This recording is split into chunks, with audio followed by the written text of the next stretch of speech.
generales de Dios. 2. Los apasionados reformadores.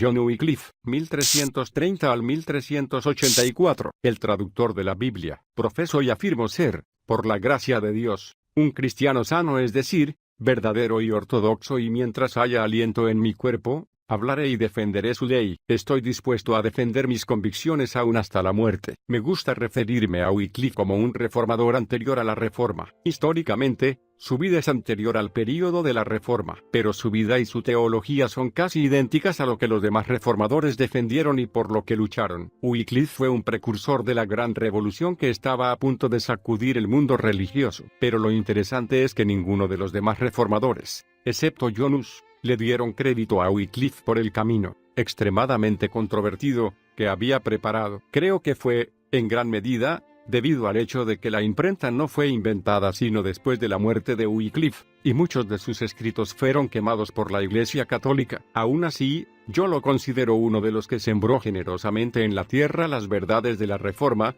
quienes vinieron después que él regaron y cosecharon los frutos que Wycliffe había sembrado. Wycliffe era una figura de gran estabilidad, un hombre relacionado estrechamente con los ricos y poderosos, pero luchó incansablemente por la gente común, y se identificó con su derecho de conocer a Dios de forma íntima y personal. En la época de Wycliffe, el concepto de que una persona común conociera a Dios íntimamente era algo desconocido y extremadamente controvertido. No es de extrañarse que se lo llamara la estrella matutina de la Reforma, ya que él cambió la situación de ignorancia espiritual y, gracias a sus esfuerzos, apareció para la Iglesia un nuevo horizonte. También se lo llamó el hombre más erudito de su generación en Inglaterra, pero poco se sabe de él, excepto que llevó una vida muy sencilla marcada por sus incansables actividades de lectura, enseñanza y escritura. Creo que su vida personifica el principio de Dios de que donde uno siembra, otro riega y otro más recoge la cosecha. Ver Juan 4:37. Cuando lea sobre la vida de Wycliffe, no subestime el rol que usted mismo puede cumplir al sembrar una semilla,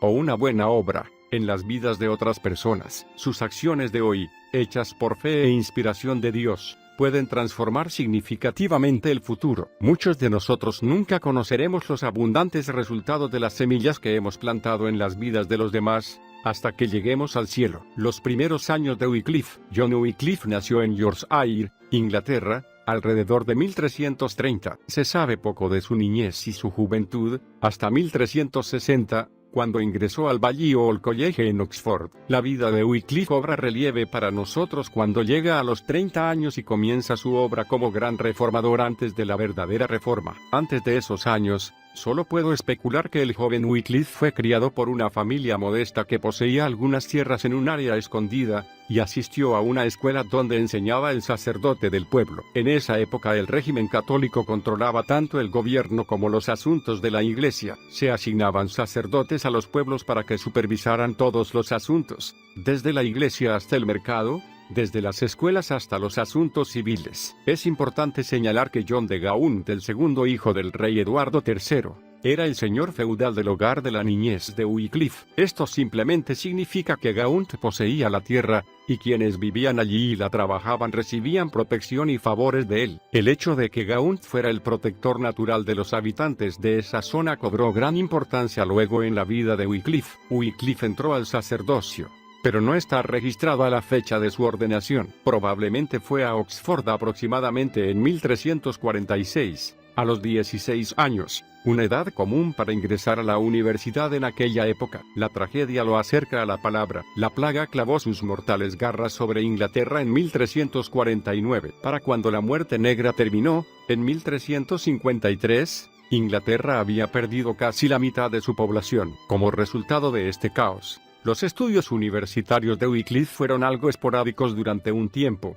y su desesperación crecía a medida que veía morir a sus amigos y compañeros. Mientras algunos que estaban en el ministerio buscaban respuestas de hombres, Wycliffe recurrió a la Biblia en busca de consuelo y respuestas para luchar contra la desesperación y el temor que lo invadían. Durante este tiempo de tormento, la dependencia de Wycliffe en la palabra escrita de Dios construyó un fundamento en su interior, que demostró ser inamovible. Ningún hombre podría destruir lo que Wycliffe sabía que era cierto a partir de las Escrituras. No importaba cuán elevada fuera la posición de una persona en política o religión, para Wycliffe, Dios tenía la última palabra en todo. Es importante recordar que en esa época no había Biblias en inglés. Todas las Biblias estaban escritas en latín, y solo los hombres cultos y hábiles de la Iglesia Católica podían leerlas. Las personas comunes se quedaban con las ideas, generalmente místicas y paganas, de los sacerdotes pueblerinos, muchos de los cuales tampoco habían leído jamás la Biblia. La riqueza y las posesiones era lo único que llenaba la mente de los sacerdotes y, como consecuencia, su doctrina también estaba basada en la cantidad de dinero que tenía una persona. Cada servicio de la iglesia era intercambiable por dinero, desde el bautismo de los bebés hasta el perdón de los pecados. Las indulgencias fueron creadas por la iglesia. Se trataba de una forma en que una persona podía pagar por la remisión de sus pecados. Un ladrón común o un asesino creían que podía hacer lo que quisiera y luego redimirse pagando para entrar al cielo. Si los padres eran demasiado pobres como para bautizar a su bebé antes que muriera, se le decía a la familia que su hijo no podría entrar al cielo y probablemente estuviera condenado a vivir en la tierra como un animal, quizás un insecto. Por extraño que parezca, enseñanzas como estas abundaban en la época de Wycliffe, pero Dios estaba preparando a un hombre que se atrevió a plantarse frente al statu quo para producir un cambio divino. El más brillante erudito de Oxford, Wycliffe, admiraba los escritos de San Agustín del 354 al 430, el patrón de la primitiva Iglesia Católica. Usó el individualismo de Agustín como plataforma para el suyo, ansioso por más investigación y estudio, especialmente por estudiar más la Biblia. Renombrado por su capacidad intelectual, Wycliffe pudo ingresar en el Balliol College y llegó a ser su regente, es decir, decano, durante los años de 1360 y 1361. Los estudiantes en la época de Wycliffe no tenían la opción de alojarse en terrenos de la universidad, así que debían buscar alojamiento en otros lugares, lo cual les complicaba las cosas a muchos de ellos. Había varias casas donde se enviaba a los monjes y frailes para que vivieran mientras recibían su instrucción universitaria, pero los clérigos eran muchos, y la lista de espera era muy extensa. Un ministro debía tener la recomendación de alguien poderoso para poder encontrar alojamiento en alguna de esas casas. A Wycliffe, que sin duda era un erudito codiciado, se le ofreció el mejor alojamiento de Oxford en la aldea de Fillingham, Lincolnshire, donde tenía el puesto de rector, es decir, sacerdote a cargo de la parroquia. El tiempo que pasó allí lo ocupó en el gobierno de la Iglesia Católica, y llegó a ser un excelente vocero diplomático. Su habilidad administrativa se hizo notar, y cuando a esta se le sumó su disciplina intelectual, Wycliffe pronto se encontró en condiciones de recibir los más altos honores de la Iglesia. De esta forma, toda la vida de Wycliffe pronto quedó absorbida por la universidad. De los 5 dones que menciona Efesios 4:11, apóstol, profeta, pastor, maestro, evangelista, Wycliffe era dotado como maestro, por lo que, además de su trabajo como sacerdote, estaba extremadamente feliz con su puesto como instructor en la universidad. En ese momento la Iglesia Católica estaba muy complacida de tener a alguien como Wycliffe creciendo hacia una posición de tal prominencia. Para 1369 Wycliffe había obtenido su primer título universitario en teología. En 1371 era reconocido como el mayor teólogo y filósofo de su época en Oxford, una universidad sin parangón en toda Europa. Para ese entonces Oxford había sobrepasado a la famosa Universidad de París y era la institución educativa más importante de todo el mundo conocido. En 1372 Wycliffe recibió su anhelado doctorado, celebrando 16 años de intenso estudio e investigación. Wycliffe abre sus ojos a la corrupción en 1374. La notoriedad y la singularidad de Wycliffe comenzaron a hacerse cada vez más evidentes. Hasta entonces, aunque renombrado por su capacidad teológica e intelectual, había sido un oscuro sacerdote que servía en diversas parroquias, pero los vientos de cambio habían soplado sobre Europa y estaban constantemente agitados por el debate entre la Iglesia y el gobierno. Los diversos gobiernos de Europa deseaban el control total sobre los asuntos civiles y sociales de sus países, y luchaban contra el papado por ese control. Inglaterra no era la excepción. En ese año en particular, Wycliffe, de acuerdo con los antiguos teólogos, comenzó a hablar en contra del hecho de que la Iglesia poseyera el control total de los ámbitos social y político. Creía que había una necesidad legítima de que el poder secular gobernara los asuntos de cada nación. Después de una vasta investigación, incluyendo el estudio de conceptos de Agustín y los principios bíblicos, Wycliffe llegó a la conclusión de que la Iglesia debía limitarse a su propia jurisdicción. Creía que la principal responsabilidad de la Iglesia era sobre los temas espirituales, no sobre los políticos. Aquí fue donde Wycliffe desarrolló su controvertido concepto del dominio por gracia. El disgusto de Wycliffe por la ansiedad de riquezas que gobernaba a la Iglesia católica crecía cada vez más. En su concepto del dominio por gracia, Wycliffe sostenía que todas las cosas pertenecían a Dios, y los hombres solo tenían derecho a ellas si vivían libres de pecado y transgresión. Creía que la Iglesia católica estaba profundamente hundida en transgresiones, por lo que se oponía a que el Papa poseyera tierras en Inglaterra. Creía que la verdadera responsabilidad de la Iglesia era satisfacer las necesidades espirituales de la humanidad y cuidar del rebaño, llevándolo a Cristo. Wycliffe comenzó a proclamar que al poseer tierras y vivir con excesiva riqueza a expensas del pueblo, la Iglesia se había vuelto secular e inútil para todos. El Papa se enfureció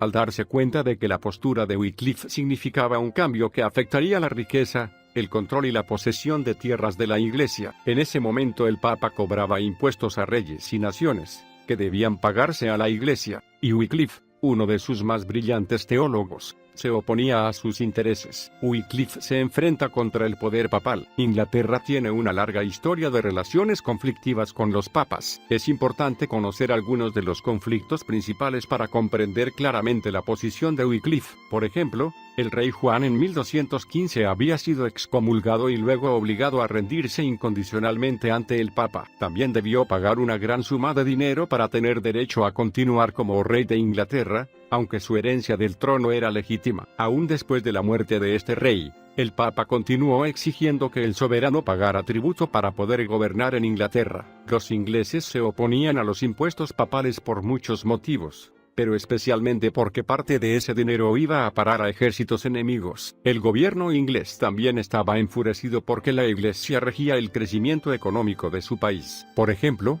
si un inglés moría sin dejar algo a la Iglesia en su testamento, ésta se apoderaba de sus negocios. Esta humillación había continuado durante más de 100 años, y ahora Inglaterra buscaba formas de romper con el control papal. El momento ideal llegó cuando el Papa solicitó su renta anual por el trono del rey, y Wycliffe dio un paso al frente para intervenir a favor del gobierno inglés. No puede haber dos soberanos temporales sobre un país, o Eduardo es rey, o el Papa es rey. Nosotros decidimos, aceptamos a Eduardo de Inglaterra y rechazamos a Roma, escribió Wycliffe. La postura política de Wycliffe a favor del trono de Inglaterra le granjeó el favor del rey Eduardo III, quien lo nombró rector del Utrecht, puesto que le permitía llevar una vida holgada, y luego lo eligió para representar a la corona en las negociaciones entre el rey y el Papa. Las negociaciones nunca llegaron a una conclusión satisfactoria, pero el incidente dejó señalado a Wycliffe como un potencial creador de problemas para la Iglesia. Ahora él apoyaba al partido anticlerical que proclamaba el derecho del gobierno a controlar el país,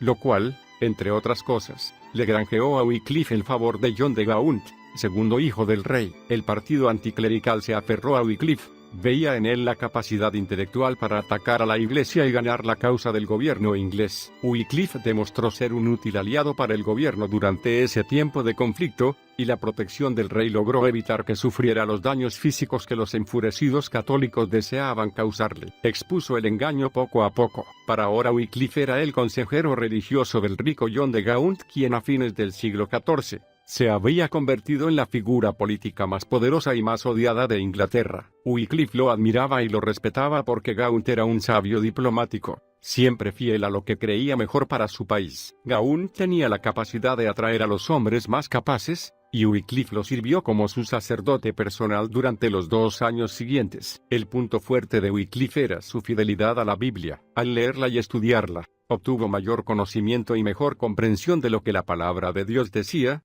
y ella se convirtió en toda una revelación personal para él. Quisiera hacer un breve paréntesis aquí. Al diablo no le importa que usted tenga una Biblia. No tiene miedo de que sea una Biblia grande, ni de que usted la lleve a todas partes, ni de que la coloque a la vista en su casa. No le importa si la usa para dársela por la cabeza a alguien o para apoyar su propia cabeza en ella, como almohada. El diablo solo tiene miedo si usted planta la Biblia en su corazón y la aplica, por revelación divina, a su vida. Lo aterra la vida que la revelación de esa palabra produce. El poder de la palabra de Dios, por sí solo, Aterroriza al diablo. Por favor, deje de exhibir su Biblia y comience a leerla. Haga de ella una revelación vital para su vida. Descubrirá todas las respuestas que necesita en sus páginas. ¿Por qué? Porque es el único libro, en todo el planeta, que tiene vida. Usted no puede leer la Biblia sin sentir que la vida surge en su interior. La revelación de esa palabra hizo que Wycliffe pudiera distinguir lo verdadero de lo falso, y le permitió ver que la Iglesia se oponía a la Biblia. Eso es exactamente lo que hizo Wycliffe. No pensó que la Biblia era tan santa que no podía ser tocada. No,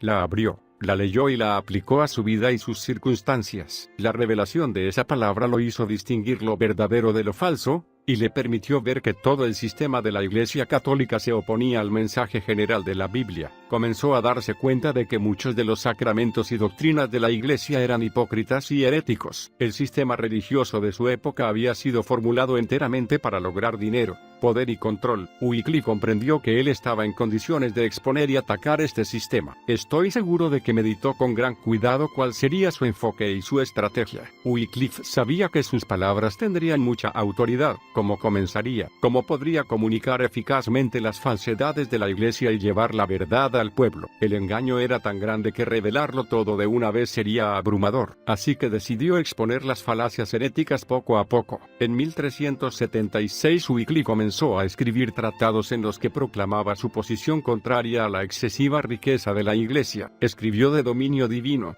de civil y dominio, de oficio regis y de eclesia. En estos tratados Wycliffe declaraba que los asuntos civiles y temporales de la Iglesia debían estar bajo el control del rey, no de los clérigos, y que el clero tenía un llamado más elevado, dado que los clérigos estaban llamados a servir en la enseñanza y la orientación espiritual. Debían deshacerse de toda posesión temporal, excepto de la comida, el alojamiento y las ropas que fueran necesarios. Wycliffe escribió también que ningún hombre del clero debía ocupar ningún puesto civil, y que el rey tenía el derecho de remover a cualquier clérigo indigno de su cargo. Revelar las motivaciones políticas de la Iglesia fue el primer paso. Wycliffe estaba bien encaminado en su plan, y ya se sentían las repercusiones a kilómetros y kilómetros de distancia, hasta en el mismo trono del Vaticano. Lo arrastraré por los cabellos. William Courtenay era el famoso y prestigioso obispo de Londres, un hombre que desde su juventud había puesto sus ojos en el codiciado puesto de arzobispo de Canterbury, que significaba poseer todo el poder eclesiástico de Inglaterra. El Papa había estado en contacto con Courtenay y le había ordenado que interviniera en la situación entre la Iglesia y el gobierno. Ansioso por ascender en el poder político y ganarse el favor del Papa, Courtenay trabajó febrilmente para socavar el poder del entonces arzobispo de Canterbury, Simon Sudbury. Consiguió los resultados que Roma deseaba y Sudbury no podía obtener, dada la relación de Wycliffe con el anticlerical John de Gaunt. La venganza de Courtenay se concentró en Wycliffe. En febrero de 1377 Courtenay ordenó que Wycliffe se presentara en Londres para responder a cargos de herejía. Wycliffe apareció en la Catedral de San Pablo, en Londres, escoltado por John de Gaunt y 4 monjes de Oxford. Los que servían a Gaunt podían contar con su protección. Para Gaunt era una cuestión de honor así como una señal de carácter convertir las disputas de ellos en algo personal. Los obispos esperaban a Wycliffe en una capilla a la salida de la catedral, y al aproximarse vieron su impresionante apariencia. Wycliffe fue descrito como una figura alta y delgada, cubierta con una capa ligera de color negro, con un cinto alrededor del cuerpo, la cara adornada con una espesa y larga barba, de facciones definidas y agudas, los ojos claros y penetrantes, los labios firmemente cerrados en señal de resolución. El hombre todo, con un aspecto de superior seriedad y repleto de dignidad y carácter. El ambiente estaba tenso y cargado de energía. Para poder llegar a la catedral,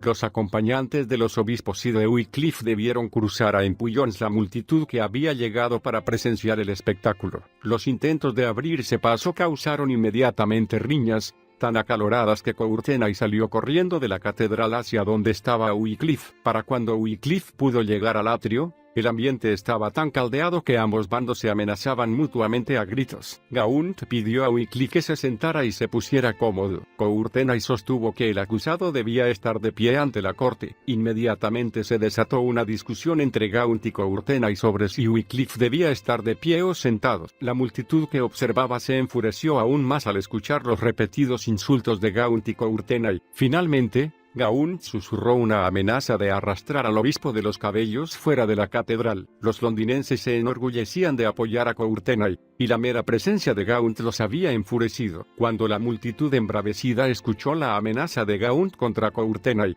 se rebeló. Gritos y expresiones soeces llenaron el aire mientras de gente se agolpaba hacia adelante. Gaunt debió huir para salvar su vida. Toda la escena fue tan caótica que no hubo forma de que Courtenay pudiera conducir el juicio. Wycliffe, que permaneció en silencio todo el tiempo, pudo salir sin ser tocado. Después de esta escena en la corte, los ciudadanos estaban aún tan furiosos que los disturbios y los destrozos continuaron en las calles, mientras buscaban a los aliados de Gaunt. Finalmente Courtenay debió intervenir para que el pueblo se calmara. Mientras tanto Wycliffe estaba lejos de los disturbios, y regresó en silencio a Oxford. El incidente no dejó huella en él. Wycliffe continuó siendo admirado por los eruditos de Oxford, el gobierno, sus alumnos y la gente de su parroquia, a pesar de la censura de la jerarquía católica. La verdad duele. Al escuchar de los monjes benedictinos que el juicio por herejía había fracasado, y creyendo que era poco sabio atacar a Wycliffe en Inglaterra, el Papa Gregorio XI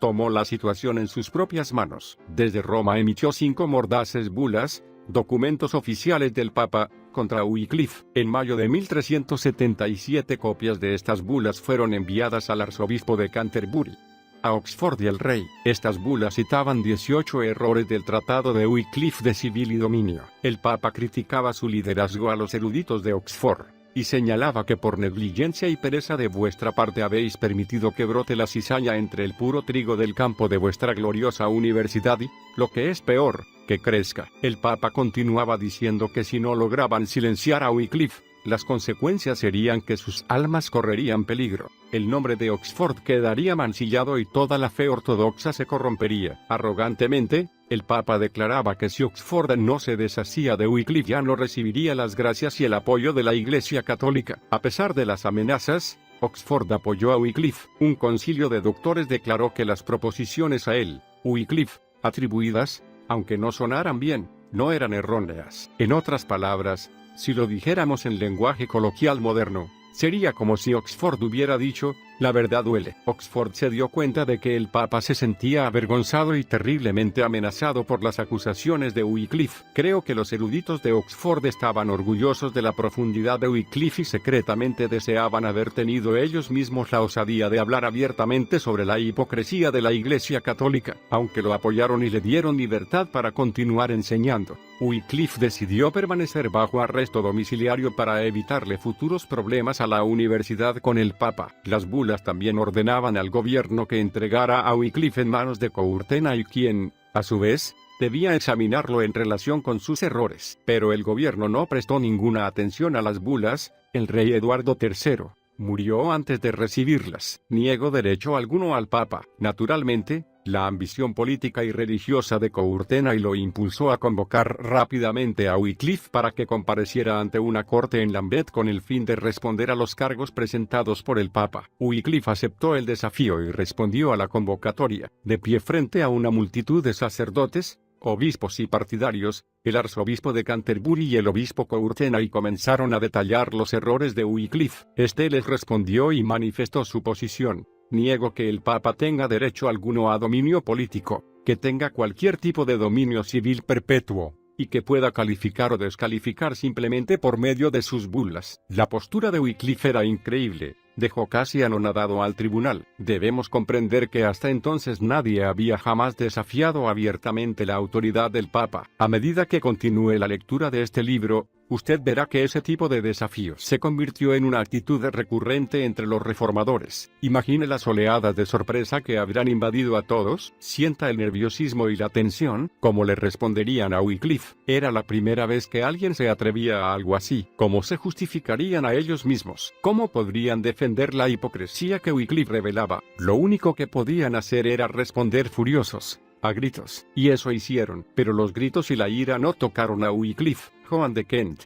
la reina madre, envió un mensaje al tribunal de Lambeth. Le prohibía que emitiera sentencias sobre él. La intervención de la reina madre a favor de Wycliffe causó gran temor y preocupación entre los obispos y quienes los apoyaban. Milagrosamente nadie intentó excomulgar ni expulsar del sacerdocio a Wycliffe. y nuevamente pudo salir sin recibir castigo. La Iglesia Católica no tenía idea de qué hacer con él. Desesperados, le ordenaron que dejara de predicar. Wycliffe obedeció, pero su pluma no guardó silencio, como tampoco lo hicieron los grupos de hombres que pastoreaba personalmente, los hombres apostólicos. Para ese entonces parecía que los enemigos religiosos de Wycliffe no podían tocarlo. La Iglesia Católica tenía en claro que Wycliffe, que continuaba siendo un sacerdote ordenado, se estaba afirmando como líder de un partido. Wycliffe, que supervisaba varias parroquias, ya había formado su propio grupo de evangelistas callejeros, a quienes llamaba sacerdotes pobres. Este grupo de clérigos debía viajar por el campo y predicar donde quisieran escucharlos. Los sacerdotes pobres vivían sencillamente,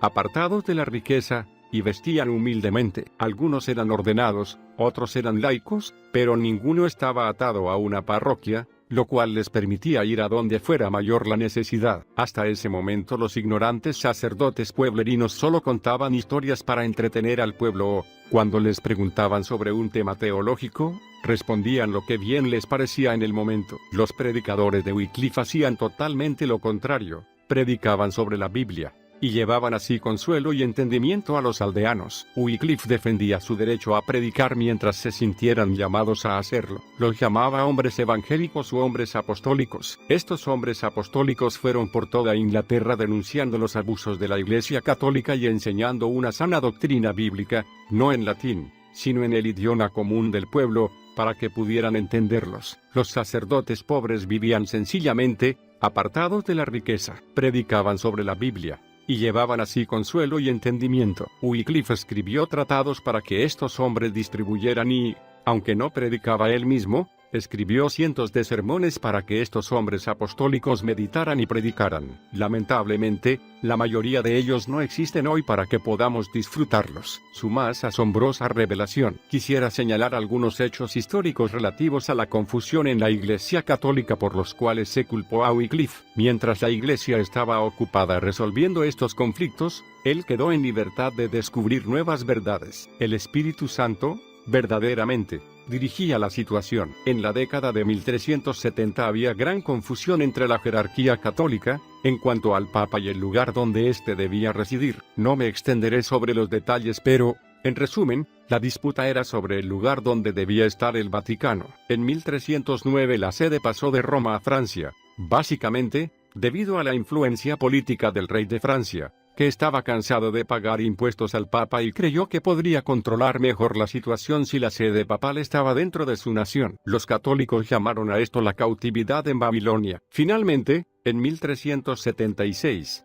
el Papa Gregorio XI regresó a Roma, pero 2 años después las opiniones de la gente aún estaban divididas, y eligieron a 2 papas, uno para Avignon, Francia, y otro para Roma. Ambos papas decían ser infalibles, y se excomulgaron mutuamente. Esta situación fue llamada el Gran Cisma de Occidente y Wycliffe fue señalado como una de sus principales causas. La Iglesia Católica creía que las herejías de Wycliffe habían causado la inquietud del pueblo, porque los había contaminado con sus doctrinas y había confundido sus mentes. Durante los siguientes 39 años la sede papal continuó dividida. Dado que la atención estaba centrada en este cisma, Wycliffe mismo quedó casi ignorado, a pesar de que se lo culpaba que sus doctrinas lo habían originado. Mientras estaba fuera de la mirada pública, Wycliffe utilizó su tiempo para revelar, paso a paso, las otras herejías que encontraba en la Iglesia. Desde 1378 hasta fines de 1379 comenzó a formular su más asombrosa revelación, una declaración jamás oída por el mundo conocido hasta entonces. ¿Cuál era? Que las Escrituras, la Biblia, eran el único fundamento de toda doctrina. En marzo de 1378 Wycliffe lanzó un tratado llamado De Veritatis Aerae Scripturae que hizo que los jerarcas católicos se crisparan de furia. A partir de ese fundamento que solo la Biblia contiene la verdad para el estilo de vida y las doctrinas cristianas, Wycliffe comenzó a señalar agudamente las diversas herejías e hipocresías que habían florecido en la Iglesia Católica. Este tratado tenía 32 capítulos, que defendían la verdad de las Sagradas Escrituras contra las mentiras de los papas. Wycliffe había cruzado una nueva frontera. La visión se formaba. Cuando el rey Eduardo III murió, Su joven hijo Ricardo II fue coronado rey. John de Gaunt se convirtió en líder de Inglaterra, ya que actuaba como regente, hasta que el joven Ricardo II tuvo edad suficiente como para ocupar el trono en 1381. Durante los siguientes 3 años Wycliffe defendió la validez de las escrituras. El gobierno continuaba apoyándolo, pero Wycliffe no era su mayor preocupación. El centro de la atención era la tarea de gobernar el país sin un rey oficial. La Iglesia estaba atrapada en los problemas que ella misma se había ocasionado. Comenzaron a surgir rumores de herejía sobre Wycliffe, pero quedaron en la nada. Este contraatacó diciendo que los verdaderos herejes eran quienes encontraban incoherencias y puntos oscuros en la Biblia y decían que necesitaban la interpretación oficial de la Iglesia. Wycliffe no creía que fuera necesaria una interpretación oficial de la Biblia por parte de la Iglesia. Pensaba que la Biblia podía ser puesta sin peligro aún en las manos de las personas más ignorantes. A diferencia de la jerarquía católica, Wycliffe predicaba que la verdadera Iglesia estaba formada por todas las personas elegidas por Dios, no solo sus líderes. Como consecuencia de esto, creía que todos los que confiaran en el Señor tenían derecho de conocer su palabra. Dijo, todos los cristianos y los señores laicos en particular, deberían conocer las sagradas escrituras y defenderlas, y ningún hombre es tan tosco erudito que no pueda aprender las palabras del Evangelio según su propia simplicidad. A juzgar por sus palabras, es obvio que Dios estaba formando un plan y una visión en su corazón. Ninguna persona inglesa podía leer la Biblia, ya que ésta estaba escrita totalmente en latín. La dificultad del idioma permitía que la Iglesia católica continuara controlando todo, porque solo los eruditos, es decir, los sacerdotes, podían leerla. Así que, en mi opinión, Wycliffe tenía un plan para sustentar sus afirmaciones. De alguna forma la Biblia en latín debía ser traducida al inglés. Pero cuando otros, en los siglos XIII y XIV, ya habían instado a que se tradujera la Biblia al inglés, pero nadie lo había llevado a cabo. Era clave actuar en el momento preciso,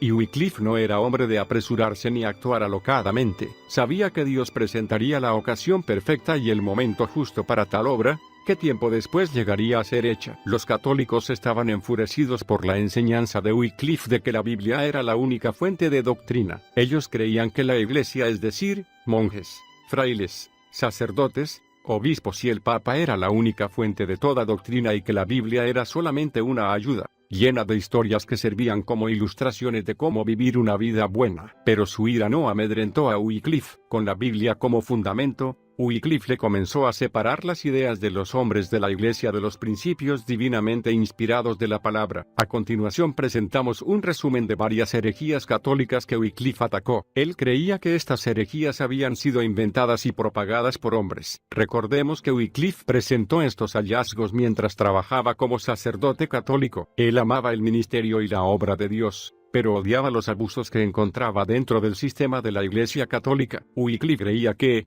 estos abusos eran contra Dios y contra las personas. Primero, presentaré brevemente lo que los católicos creían. Después, citaré las palabras de Wycliffe para denunciar cada herejía. 1. Atacó las confesiones. Los católicos instruían a sus fieles a que fueran a confesar sus pecados a un sacerdote para ser perdonados, y les enseñaban que el sacerdote, obispo, etc., era el único que tenía poder para limpiarlos de sus maldades. Después de hecha la confesión, el sacerdote imponía varios actos de penitencia que el pecador debía realizar para poder recibir perdón completo. Wycliffe escribió, no es la confesión al hombre sino a Dios, quien es el verdadero sacerdote de las almas, la gran necesidad del hombre pecador. La confesión privada y todo el sistema de la confesión medieval no fue ordenado por Cristo ni utilizado por los apóstoles, porque de los 3000 que se volvieron a la ley de Cristo en el día de Pentecostés ni uno solo se confesó con un sacerdote. Dios es quien perdona. Confiad totalmente en Cristo.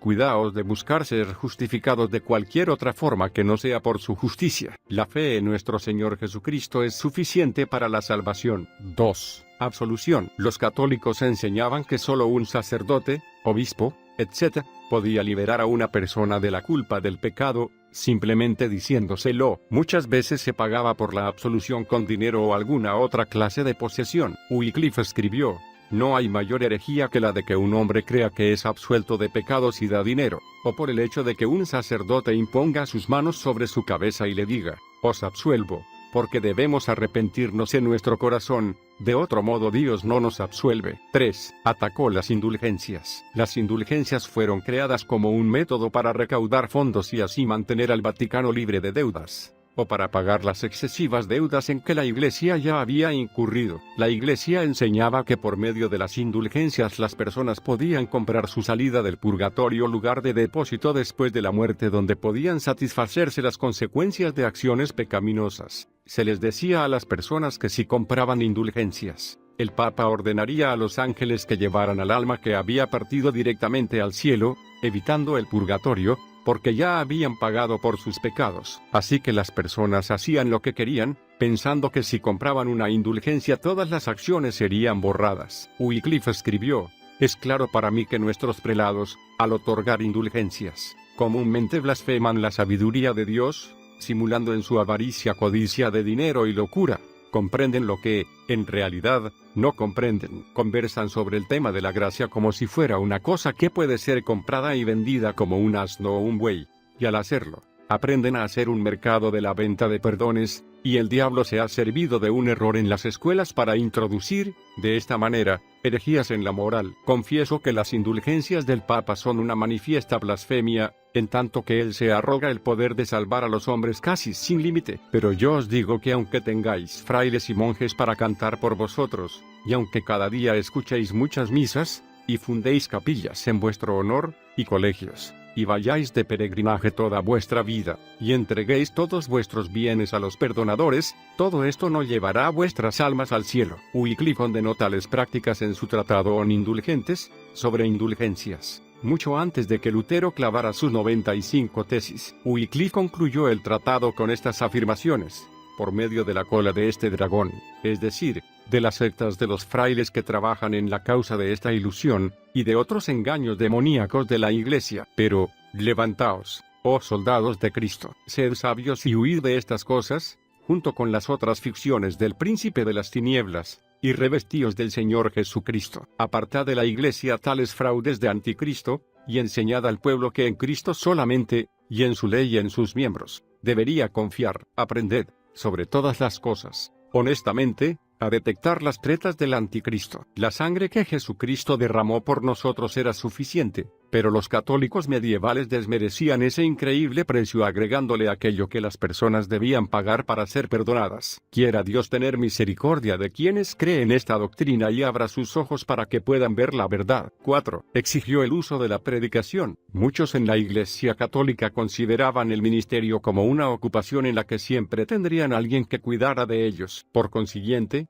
muchos sacerdotes nunca comprendieron la posición espiritual que podían y debían haber tenido. Así que, los sacerdotes eran con frecuencia hallados en situaciones mundanas, por ejemplo, en la taberna, jugando y viviendo despreocupadamente. Excepto, tal vez, por algunos monjes aislados, la mayor parte de los sacerdotes nunca se dedicaban a la oración y el aprendizaje de la palabra de Dios. Muchos nunca habían leído la Biblia, así que solo podían contar historias y fábulas para mantener el interés de la gente. Es de imaginar el error y el grosero engaño que esto causaba. Wycliffe escribió: «El servicio más elevado que pueda alcanzar el hombre en la tierra es predicar la ley de Dios. Este deber corresponde particularmente a los sacerdotes, de modo que puedan producir hijos de Dios.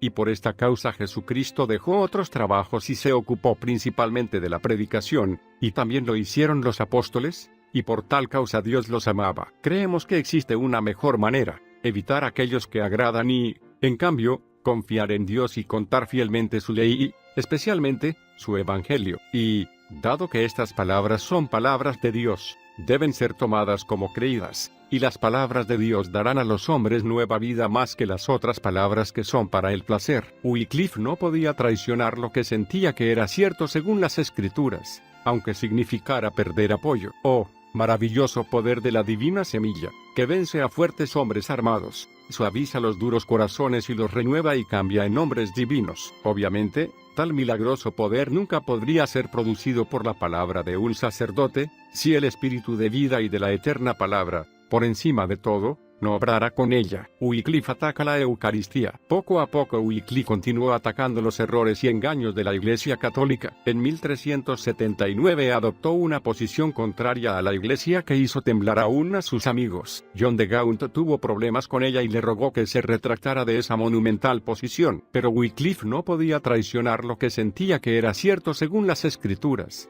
aunque significara perder apoyo. Como consecuencia, el gobierno inglés lo mantuvo a distancia, sin saber cómo reaccionar ante su última revelación. La más famosa controversia de Wycliffe fue sobre la Eucaristía o Santa Comunión. Los católicos creían en la transustanciación, que simplemente significaba que cuando un sacerdote oficiaba una misa, el pan y el vino de la comunión se transformaban en el verdadero cuerpo y la sangre verdadera de Jesucristo, aunque conservaban la apariencia de mero pan y vino. También se llama a esto el bendito sacramento. Wycliffe encontraba que la transustanciación era completamente antibíblica. En su tratado titulado De Eucharistia presentó sus convicciones a partir de 2 puntos fundamentales. Primero, la transustanciación no se encuentra en la Biblia y, segundo, la creencia en la transustanciación era totalmente acomodada hasta el siglo XII. No se había convertido en dogma, verdad absoluta, para los católicos sino hasta 1215, en el Cuarto Concilio de Letrán. Wycliffe afirmó que la teología doctrinal de la transustanciación era,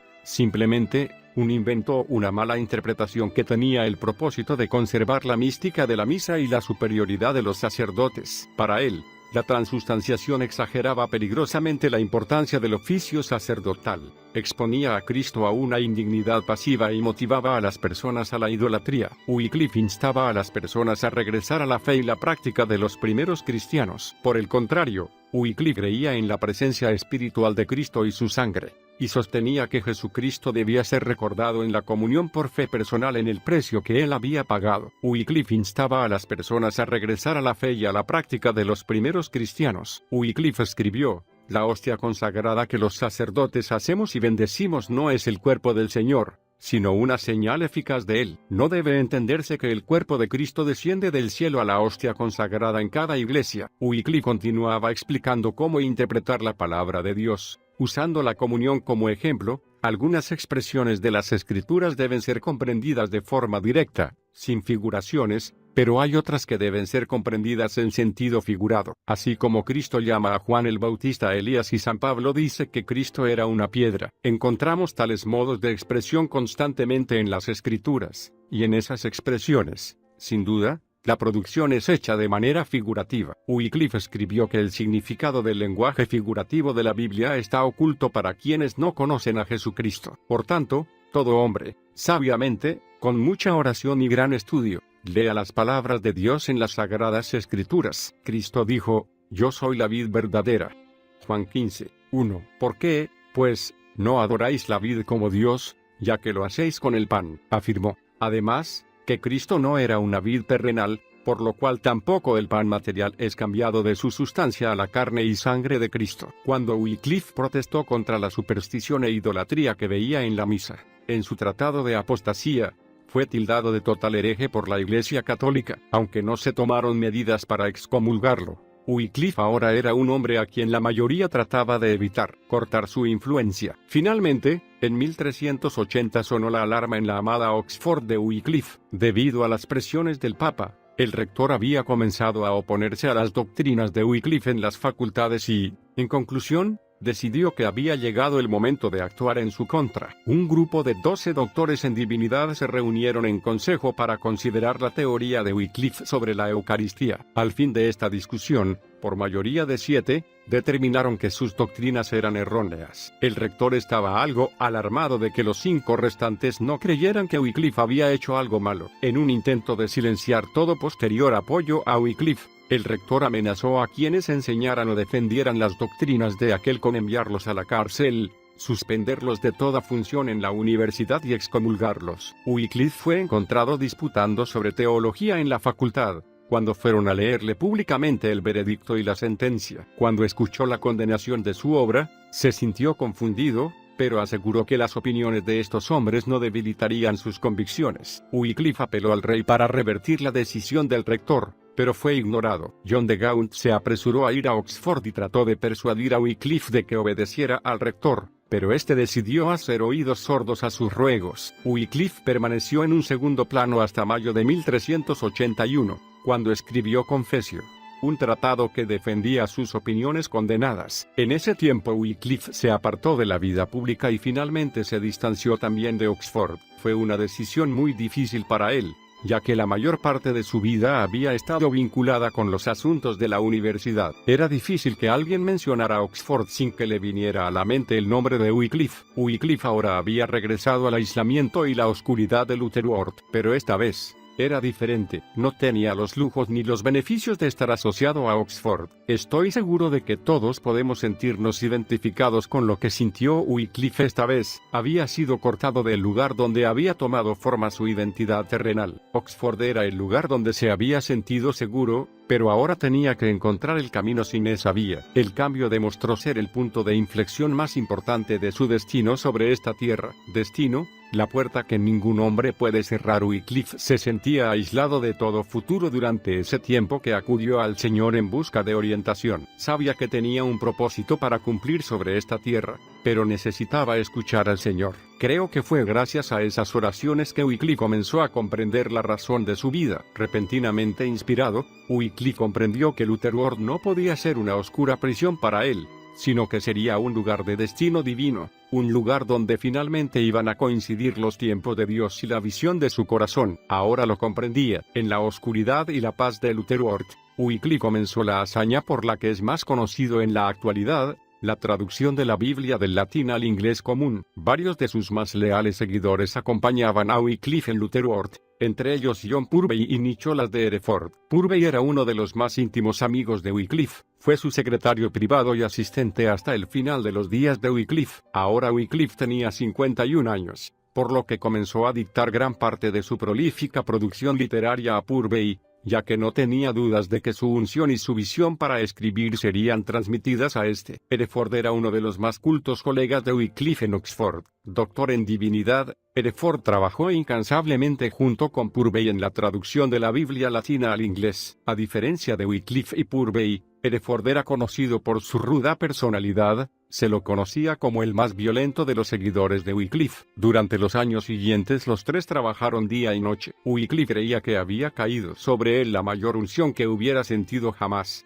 dándole las fuerzas y la energía para supervisar el proyecto. La versión generalmente aceptada es que Wycliffe tradujo el Nuevo Testamento mientras que Hereford y Purvey tradujeron el Antiguo Testamento bajo su constante supervisión. Las 5 reglas para el estudio bíblico. ¿Por qué Wycliffe se dedicó a tan colosal tarea? En el ámbito natural, tenía todo en su contra. En toda Europa no había existido una Biblia en lenguaje común. El latín era preservado porque se lo consideraba un idioma santo y místico, reservado solo para los eruditos. Además, la mayor parte de la población de Inglaterra era analfabeta. Más aún, la imprenta no se fabricaría masivamente sino hasta el siglo siguiente, así que la provisión de Biblias en inglés común sería muy limitada. Era una tarea monumental, y solo una persona que realmente hubiera tenido revelación de Dios lo habría intentado siquiera. Sin duda, Wycliffe era esa persona. Como ya he dicho, su inquebrantable convicción era que la Biblia era la única autoridad para la vida. Wycliffe escribió: puesto que la Biblia contiene a Cristo, que es todo lo que se necesita para la salvación, es necesaria para todos los hombres, no solo para los sacerdotes. Ella sola es la ley suprema que debe regir a la Iglesia, al Estado y a la vida cristiana, sin tradiciones y estatutos humanos. Wycliffe sabía que la gente común jamás conocería las verdaderas bases de la fe a menos que conociera lo que decía la Biblia. También se dio cuenta de que nunca conocerían la Biblia si ella no estaba en su propio idioma. Entonces, afirmó, Cristo y sus apóstoles enseñaron a las personas en el idioma que ellas mejor conocían. Es seguro que la verdad de la fe cristiana se vuelve más evidente cuanto más se conoce la fe misma. Por tanto, la doctrina no solo debería estar en latín, sino en la lengua vulgar común. Los creyentes deberían tener las escrituras en un idioma que puedan comprender claramente. Wycliffe sentía un enorme peso por la gente común. Se daba cuenta de que si conseguían una Biblia en su idioma y si podían leerla, necesitarían instrucciones para estudiarla, así que completó su tarea bosquejando 5 reglas básicas para traducir y estudiar la Biblia. 1. Obtener un texto confiable. 2. Comprender la lógica de las Escrituras. 3. Comparar las partes de las Escrituras entre sí. 4. Mantener una actitud de humildad y búsqueda. 5. Recibir la instrucción del Espíritu. Así que Wycliffe y sus colaboradores tradujeron toda la Biblia de la Vulgata, en latín, al dialecto inglés de las Midlands. Aunque muchas traducciones se han realizado después de esta increíble obra, aún hoy, en las traducciones modernas, perdura parte de la terminología utilizada en ella. Ánimos acalorados en la Edad Media. Quisiera dedicar cierto espacio a presentar algunas de las respuestas que dio la Iglesia Católica a la traducción de Wycliffe. Es sorprendente hasta qué punto el engaño religioso puede cegar a una persona que desea mantener el control. Traducir la Biblia al idioma de la gente común era considerado una herejía total por la Iglesia Católica de la Edad Media. Uno de los primeros y más famosos padres de la Iglesia, Jerónimo, ya había revisado la edición latina aproximadamente en el año 450. La revisión de Jerónimo fue llamada la Vulgata, y era la única versión oficial y sagrada reconocida por los católicos. Apartarse de la Vulgata rayaba en la blasfemia. La verdadera hazaña de Wycliffe fue poner la Biblia al alcance de las personas de manera que pudieran conocer a Dios de una forma más personal. Un escritor católico de la época de Wycliffe escribió: Cristo entregó su evangelio a los clérigos y doctores cultos de la Iglesia, para que ellos lo administren a los laicos y a las personas débiles. Pero este maestro, John Wycliffe, lo ha traducido del latín al inglés, el idioma anglo, no el de los ángeles, poniéndolo al alcance de laicos y de mujeres que saben leer, habiendo estado siempre destinado a los clérigos eruditos y a los que tienen gran entendimiento. De esta manera, la perla del Evangelio es echada fuera y pisoteada por los puercos, y lo que antes era precioso para clérigos y laicos, ahora es tenido por mofa de todos. No sé usted, pero si yo fuera miembro de una iglesia no me agradaría demasiado eso de que me llamaran puerco. Sin embargo, el artículo ilustra perfectamente la mentalidad de la época. Si una persona no era parte de la élite del clero católico, su vida no tenía ningún valor. Las mujeres no tenían importancia. Porque ese hombre escribió que la Biblia era preciosa para el clero, jamás lo entenderé. Ellos la leían muy esporádicamente, si es que alguna vez lo hacían. Y la Biblia no dice que los ángeles hablaran entre sí en latín. Años después, Arundel, arzobispo de Canterbury, fue aún más venenoso en sus inquietantes comentarios. Creo que este arzobispo en particular fue uno de los hombres más malvados de su época. Arundel escribió: ese miserable y pestilente individuo de dañina memoria, John Wycliffe, hijo de la antigua serpiente y verdadero heraldo e hijo del anticristo, quien, mientras vivió, andando en la vanidad de su mente con algunos otros adjetivos, adverbios y verbos que no escribiré aquí, coronó sus impiedades traduciendo las Escrituras a la lengua materna. Lo único que produjeron estas duras palabras fueron los acalorados ánimos que las hicieron perdurar en la historia. La verdadera sustancia, la verdadera hazaña ya completada era que la Biblia había sido puesta al alcance de las personas de manera que pudieran conocer a Dios de una forma más personal. Las acciones de Wycliffe honraron la sangre que Jesús derramó por todos nosotros y, por eso, podemos estar eternamente agradecidos. La Iglesia Católica intentaba mantener el precio que Jesús había pagado en una caja secreta. Trataron de elevarse a una posición de divinidad inventada por hombres. Aún lo odian. He notado que en muchas referencias teológicas escritas o editadas por católicos, el nombre de Wycliffe aún aparece en la lista de herejes. Algunos, aparentemente, creen que Wycliffe socavó la unidad de la fe católica. Sí, lo hizo, pero fue una acción ordenada por Dios. Dios no se encuentra en la política religiosa, no se lo encuentra en las tácticas controladoras o engañosas. Dios no vive en estatuas, vive en el corazón. No es la cabeza de una pandilla, sino la cabeza de la Iglesia. Juan 3:16 dice claramente que todo aquel que cree y confía en Él tiene vida eterna. Eso, simplemente, significa que la oportunidad de la salvación está abierta a cualquiera que quiera escuchar. Romanos 8:14 dice que todos los que son guiados por el Espíritu de Dios, estos son hijos de Dios. Conocer a Dios en el Espíritu es posible a través de una relación personal con Él.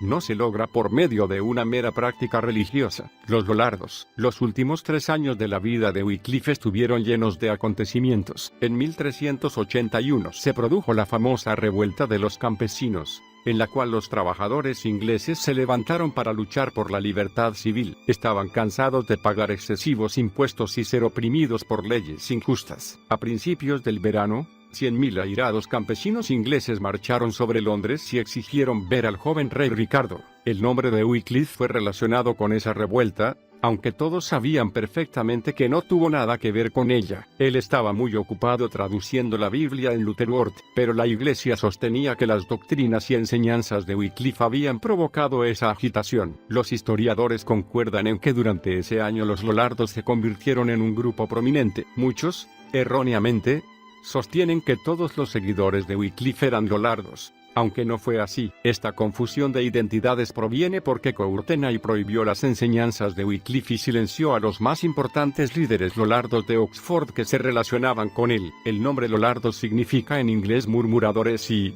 finalmente, llegó a aplicarse a cualquier grupo que se opusiera a la Iglesia católica. La Iglesia también los llamaba herejes. Algunos de los lollardos cultos eran seguidores de Wycliffe. Para ser históricamente correctos, entonces eran wyclifarios. Pero los lollardos incultos, campesinos, no se aferraban a un conjunto especial de doctrinas, eran, simplemente, activistas políticos que odiaban las injustas cargas que la Iglesia católica les imponía. Los centros de actividad de los lollardos eran las ciudades de Oxford y Leicester. Los lollardos eran tan conocidos en Leicester que había un dicho que decía: uno de cada 2 hombres es lollardo. Es difícil señalar con exactitud las creencias de estas personas, ya que variaban según sus circunstancias personales. Pero, básicamente eran parroquianos que se negaban a pagar diezmos, negaban la autoridad de la Iglesia católica, no otorgaban demasiada importancia a la autoridad papal, atacaban la doctrina de la transustanciación y consideraban toda la liturgia y doctrina católica como arrogante necromancia, es decir, la predicción del futuro por medio de la comunicación con los muertos. La lista continúa, pero en 1382 los lollardos tuvieron su primer problema oficial. El nombre de Wycliffe estaba mezclado en el asunto, aunque no había participado en nada. Hereford, uno de los más leales seguidores de Wycliffe, decidió realizar una reunión de lollardos en el campus de Oxford. Dio un sermón duro y movilizador, los llamó a ser leales y a apoyar a Wycliffe en contra de la jerarquía católica. Como resultado de esta reunión, Hereford y todos los seguidores de Wycliffe que habían permanecido en Oxford fueron excomulgados. La tierra tiembla. El año de 1382 fue aún más cargado de acontecimientos que el anterior. Sudbury, el anterior arzobispo de Canterbury, había sido asesinado durante la revuelta de los campesinos. Finalmente Courtenay había cumplido su sueño. Fue nombrado nuevo arzobispo de Canterbury. Su primera meta, la más importante al llegar al arzobispado, fue ocuparse de las doctrinas y los seguidores de Wycliffe. Courtenay convocó a un concilio en Blackfriars para condenar oficial y formalmente las opiniones de Wycliffe. Invitó a otros 9 obispos y a 36 graduados en teología para tomar una decisión sobre 24 escritos de Wycliffe. Lo interesante es que el nombre de Wycliffe nunca fue mencionado en la reunión, solo sus escritos. El proceso concluyó el 21 de mayo de 1382, después de 4 días de discusiones. 10 de las proposiciones fueron halladas heréticas y el resto, erróneas. Courtenay decretó que los oficiales del rey arrestaran a todos los pobres predicadores que fueran atrapados predicando en el campo. También sentenció que todas las enseñanzas y los tratados de Wycliffe, cualquier cosa que hubiera escrito o editado, debían ser confiscados de inmediato. Cualquier estudiante de Oxford que fuera culpable de seguir la doctrina de Wycliffe sería expulsado sin contemplaciones. Aunque decidido a silenciar a los seguidores de Wycliffe, Courtenay no tocó a este. La historia nunca ha descubierto por qué. Quizá John de Gaunt hizo un trato secreto con Courtenay, probablemente a cambio de dinero, por el cual este dejó en paz a Wycliffe. Dado su odio por Wycliffe y sus ansias de riquezas e influencia, esta es, probablemente, la única razón lógica por la que Courtenay nunca persiguió a Wycliffe, nunca lo convocó. Wycliffe permaneció aislado y tranquilo en Lutherwort, traduciendo la Biblia. Sin embargo, en ese día en particular, el concilio de Courtenay fue interrumpido por un inusual e inesperado terremoto. Ambos, Courtenay y Wycliffe atribuyeron el inusual hecho al juicio de Dios sobre el otro. Courtenay creía que Dios estaba de su lado. Wycliffe creía que Dios estaba airado por las conclusiones a las que había llegado el concilio. Esa famosa reunión es conocida hoy como el Concilio del Terremoto. Corrientes subyacentes de reforma. El año de 1382 también trajo un hecho muy importante: el matrimonio del joven rey Ricardo II de Inglaterra con Ana de Bohemia. El matrimonio unió a dos países separados y, a instancias de la reina Ana, abrió las puertas para que estudiantes de Bohemia pudieran cursar estudios en Oxford. Una vez en Oxford, los estudiantes de Bohemia comenzaron a estudiar y concordar secretamente con los escritos de Wycliffe. Uno de los estudiantes bohemios más famosos que asistió a Oxford fue Jerónimo de Praga. Jerónimo, finalmente, llevó los escritos de Wycliffe a Bohemia, donde cayeron en manos del famoso reformador John Hus. Aunque Wycliffe había sido silenciado en Inglaterra, en pocos años sus enseñanzas explotaron en Bohemia y el movimiento husita nos llevó a la Reforma. En 1382 Wycliffe encontró tiempo para escribir su más famoso documento hasta la fecha, titulado Triálogo. Este escrito toma la forma de una discusión entre la verdad, la falsedad y la sabiduría, y cubre, brevemente, todos los temas que Wycliffe ya había desarrollado en profundidad. Fue su primer escrito que llegó a ser impreso, aunque Wycliffe nunca llegó a verlo, ya que se imprimió en 1525, pero, históricamente, tiene el crédito de ser el escrito original de Wycliffe que lo vincula con los reformadores del siglo XVI. Entre el torrente que fluía de su pluma, Wycliffe sufrió el primero de los dos ataques de embolia en 1382. Este primer ataque lo dejó parcialmente paralizado. El Papa intentó convocarlo a Roma para que respondiera a ciertos cargos, pero debido a su debilidad Wycliffe no pudo responder. La muerte del párroco. El año de 1383 transcurrió prácticamente sin novedades para Wycliffe. A juzgar por sus profusos escritos, es dudoso que haya pastoreado personalmente la iglesia de Lutherworth. Aunque era la figura principal allí, sin duda otros pastores cuidaban a la gente en su lugar. Wycliffe sufrió el segundo ataque de embolia a fines de diciembre de 1384, mientras escuchaba la misa. Este ataque le causó una parálisis aguda y perdió la capacidad de hablar. 3 días más tarde, el 31 de diciembre de 1384, Wycliffe murió, dejó la tierra para ir con su Señor. Aunque la Iglesia Católica lo odiaba, Wycliffe nunca fue excomulgado. Su funeral fue sencillo,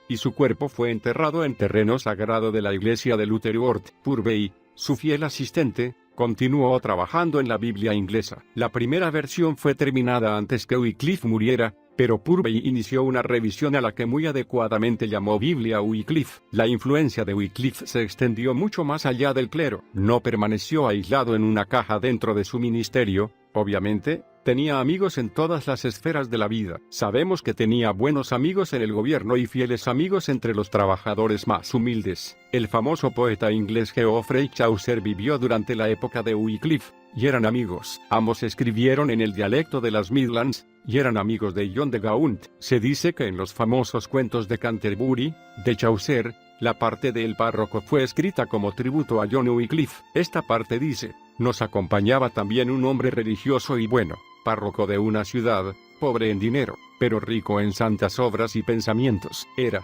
además, hombre culto, un erudito que predicaba la verdad del Evangelio de Jesucristo y enseñaba con devoción a sus feligreses, de carácter apacible y bonachón, buen trabajador y paciente en la adversidad, pues había estado sometido con frecuencia a duras pruebas. Se sentía reacio a excomulgar a los que dejaban de pagar el diezmo. A decir verdad, solía repartir entre los pobres de su parroquia lo que le habían dado los ricos, o lo que tenía de su propio peculio, pues se las arreglaba para vivir con muy poco. Los amigos de Wycliffe son un tributo a la forma en que él vivió su vida. Nunca transigió en sus principios ni en sus valores, pero es obvio que influyó en cada persona con la que entró en contacto. Es triste ver ministros tan atrapados por el mundo de la iglesia que no pueden identificarse con el hombre común, o con alguien que no está en su campo o llamado específico. Para ser verdaderamente efectivos como creyentes, debemos aprender que nuestra seguridad no proviene de quienes creen lo mismo que nosotros. Jesús vino a tocar al mundo, no parte de él, sino a todo. Viva su vida para Dios delante de todo hombre, sea lo que fuere que crea o la forma que actúe. No se aísle, por el contrario, permita que el Espíritu Santo obre a través de usted, y atrévase a ir a todos los ámbitos, convierta a los demás a Dios por medio de su ejemplo, Su testimonio y sus buenas obras aún trataron de ganar, aunque Wycliffe tuvo muchos amigos buenos y fieles que apreciaban su memoria. Su muerte no satisfizo el odio y el desprecio que la Iglesia Católica aún tenía por él. En 1408, 24 años después de la muerte de Wycliffe, Arundel, el arzobispo de Canterbury, reunió a un grupo de clérigos y decretó que no se produjeran más traducciones de la Biblia en forma de libro o tratado, y que ningún hombre fuera autorizado a leer tal traducción, en público o en privado, que fue compuesta en la época del mencionado John Wycliffe bajo pena de mayor excomunión. La persona que fuera atrapada leyendo una de las traducciones de Wycliffe perdería todas sus tierras, y sus posesiones personales pasarían a manos de la Iglesia. 29 años después de la muerte de Wycliffe, un decreto papal de 1415 ordenó que sus libros fueran quemados. En 1415, 31 años después de la muerte de Wycliffe, el Concilio General de la Iglesia Occidental se reunió en Constanza y condenó sus enseñanzas con 300 cargos. Condenaron su memoria como la de uno que murió en obstinada herejía y ordenaron que sus huesos fueran exhumados de su lugar de reposo y arrojados a distancia de los sepulcros de la Iglesia. Para entonces, un obispo llamado Philip Repton dirigía la diócesis de Lutherworth. Para crédito suyo, Repton dejó los huesos de Wycliffe intactos. No fue sino hasta 1428, aproximadamente 44 años después de la muerte de Wycliffe, que el Papa ordenó que los huesos de este fueran exhumados y quemados. El nuevo obispo de Lutherworth, Richard Fleming, cumplió la tarea. Después que los huesos de Wycliffe fueron exhumados y quemados, las cenizas fueron arrojadas al río Swift, en un intento por borrar todo rastro de él, pero no había forma de que eso sucediera. Su memoria ya estaba grabada en los fundamentos de la libertad cristiana. Quema de los libros de Wycliffe. Thomas Fuller, al relatar los eventos, grabó sus palabras para siempre en la historia. Tan bellas fueron, quemaron sus huesos hasta reducirlos a cenizas y las arrojaron al Swift, un río que corría allí cerca. De esta forma, este arroyo llevó las cenizas al Avon, el Avon al Severn, el Severn a los estrechos mares, y ellos al amplio océano. Así, las cenizas de Wycliffe son el emblema de su doctrina, que ahora está dispersa por todo el mundo. Su visión explotó por toda la tierra. Wycliffe no vivió para ver los resultados de su visión, no vivió para ver si su traducción de la Biblia llegaba al pueblo. Lo único que tenía era la visión en su corazón y su amor por la gente común. Lo único que supo hacer fue plantar la semilla y confiar en que Dios completaría lo que había comenzado. Y Dios, sin duda, lo hizo. Después que se inventó la imprenta, en 1450, y comenzó a ser utilizada de forma generalizada, grandes volúmenes de la Biblia en inglés fueron impresos a un ritmo veloz. La Iglesia Católica ya no pudo contener las herejías de los reformadores. Ahora la gente era libre para examinar la palabra de Dios y conocerla de manera personal. Era libre para examinar los frutos de sus actos según la palabra de Dios, no según los hombres. Los reformadores que vendrían traducirían la Biblia a 34 idiomas. Durante un período de menos de 300 años, las 3/4 partes de esas traducciones fueron para los europeos. Para 1818 la traducción bíblica abarcaba todo el mundo, con misioneros que llevaban la palabra a otras naciones y traducían la Biblia a sus idiomas. Para 1982, según las Sociedades Bíblicas Unidas, había 574 proyectos de traducción en los que trabajaban miembros de 200 denominaciones y misiones. Wycliffe plantó una semilla y confió en que Dios completaría lo que había comenzado. Hoy podemos examinar sus frutos. En los últimos años un gran porcentaje de las traducciones bíblicas es realizado por creyentes nativos. Por ejemplo, en los Estados Unidos los indios están traduciendo la Biblia a sus propios idiomas. Han comprendido que pueden establecer sus propias iglesias si la Biblia está en su idioma nativo. El concepto es simple: primero una Biblia, después un converso, después una iglesia. En 1942 la traducción bíblica se convirtió en una carrera, con la formación de traductores bíblicos Wycliffe. El único propósito de esta organización, fundada por William Cameron Townsend, es cumplir la Gran Comisión, Mateo 28, 19, por medio de la traducción de la Biblia. En esta organización, traductores, especialistas en alfabetización y colaboradores de 34 países se han unido para producir más de 500 traducciones, y hay 1000 más en proceso. Se ha estimado que hay aún más de 3000 grupos étnicos que esperan que la Biblia sea traducida a su idioma. Hoy se estudia traducción bíblica en 4 universidades de Estados Unidos, además de Inglaterra, Alemania, Francia, Brasil, Japón y Australia. Las naciones de Nigeria, Ghana, Brasil, Filipinas, Camerún, Kenia, Corea y Nueva Guinea han iniciado sus propias organizaciones nacionales de traducción de la Biblia. Agregaré que en la actualidad, desde el Concilio Vaticano II, la Iglesia Católica ha cambiado, en parte, su actitud sobre la traducción bíblica y el acceso del hombre común a las Sagradas Escrituras. De los 574 proyectos que las Sociedades Bíblicas Unidas contabilizaban en 1982, los católicos participaban activamente en 133, pero aún tienen su propia traducción de la Biblia,